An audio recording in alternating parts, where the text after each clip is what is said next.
นี่ได้ไปลิ้นถูกมือหลายว่าเราบ่มีฟังมีเงินหลายเถอะวะพาหมูไปลิ้นไปยังมันเป็นแบบซี่มาแบบนี้แหละมีให้เบิ้งกับเอื้อยนี่ว่าเลยไปลิ้นตลอด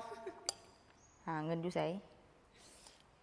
มีเงินหลายแล้วเอามานี่อย่าไปซื้อข้าวซื้อน้ำมากินนี่เงินจะกินข้าวยังบ่มีไปโดนๆไปยังว่าใครนี่ไปถูกมือบามือไปในตัวมีเงินเราไปเลี้ยงหมูเลี้ยงคู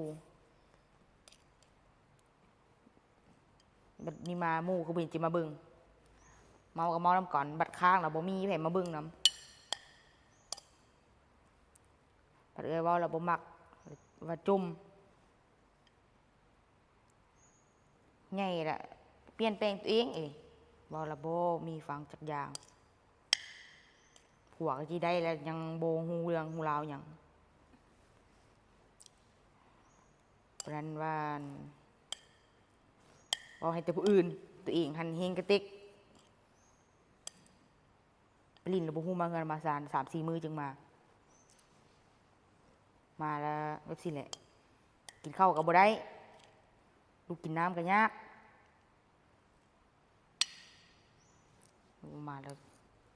เหลือใจน้ำน้องบ่ฟังความตัวหาหมู่คู่นู้มาเบึ้งมาป้อนข้าวป้อนน้ำให้